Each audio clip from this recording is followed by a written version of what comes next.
Hello, World Geography students. This is Mr. Everton, and this is a video reviewing the United States and Canada, our second unit in our class. And our question for this whole unit has been, can a country be wealthy and also fair?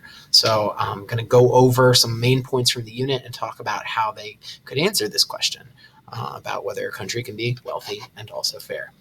So we've talked about GDP, which stands for Gross Domestic Product, throughout this unit. And we've talked about how GDP is all of the money, all the goods and services, and how much money they're worth that a country makes in 1 year. And so that's a way to measure how wealthy a country is. If it has a high GDP, it means it's really wealthy. And if it has a low GDP, it means it's poor. So the United States and Canada are both very wealthy countries. And another way of saying that is that they are developed countries. And because of that, they both have a high GDP, and they also have a high GDP per capita. And GDP per capita means dividing the GDP by the population. So take all the money that the United States makes in a year and divide it up by all the people who live in the United States. And you come out with a number that's around $59,000 per person. One of the reasons why the United States and Canada are both really wealthy, developed countries with high GDPs is because they have a lot of access to natural resources, which means they have primary sector jobs, which, remember, are jobs that deal with natural resources. So we have farmers who work the fertile farmland in order to provide the country with food. We have a logging industry that cuts down trees. We have miners who harvest minerals from the soil. And these natural resources allow the United States and Canada both to become very wealthy. We also, as a developed country, have a large amount of consumption. And here, remember, recently we talked about this mall and how consumption is using up resources, buying things, and that actually creates jobs as well. We talked about how the United States and Canada both have most of their jobs in what we call the tertiary sector, and those are service jobs. And a tertiary sector service job could be something that pays really well, like being a medical professional, like a nurse, or it could be something that doesn't pay that well, like being a waiter in a restaurant, or like being a teacher. We talked about how the United States and Canada both have urban populations, and that means people tend to live in cities, like New York City, which you see pictured here. We talked about some of the reasons that cities are built and where they're built. We talked about NAFTA, or the North American Free Trade Agreement, which allows the United States to trade with Canada and with Mexico with no tariffs or no taxes on trade. And that makes it so that things that you buy that are imported from Canada or Mexico are much cheaper. It also makes it so that some jobs were lost, that some factories left the United States and went to Mexico where they could get cheaper workers. And so that has affected people who worked in the secondary sector, in the manufacturing economy. If you worked in a factory and the factory closed so that the company could move to Mexico, that means that you lost your job. So there's the positives of the United States gets access to cheaper goods, like avocados or shoes or what have you. And then there's the negative, which is that manufacturing jobs are lost.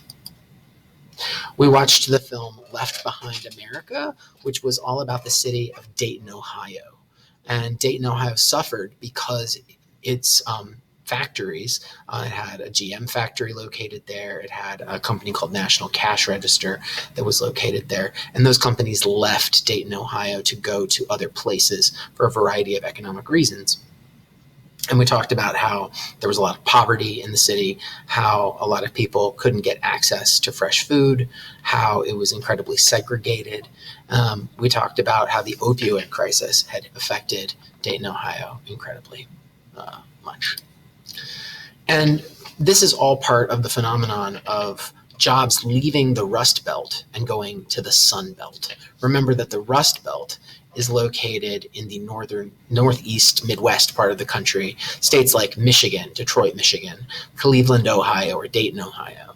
Pennsylvania, where Pittsburgh, Pennsylvania, known for the steel industry. And a lot of those jobs have left the Rust Belt. And a lot of those manufacturing jobs are gone, and people have been moving away from the Rust Belt to the Sun Belt, which is the southern part of the country and the western part of the country, where temperatures are warmer. And that is where a lot of the economic growth in America tends to be, in states like Georgia and Arizona and Texas and California. We talked about how wealth is distributed unequally in the United States, how the top 20% of the population in our country has 90% of the wealth, and how the lowest 20% of the population in our country actually has negative wealth, which means they owe more money than they actually possess. We talked about how America's cities are diverse. An urban area is a city, and urban areas are diverse. This is where most of the people of color in the United States tend to live. And we talked about the history of immigration and about how over time many different kinds of people have come to the United States in search of economic opportunity, and that when they have come to the United States, they've tended to come to cities where they have formed ethnic neighborhoods, like this picture of a Chinatown that you see here, and that those ethnic neighborhoods are a way for people to continue their culture from their previous country and speak and live amongst people with a shared culture and language and history.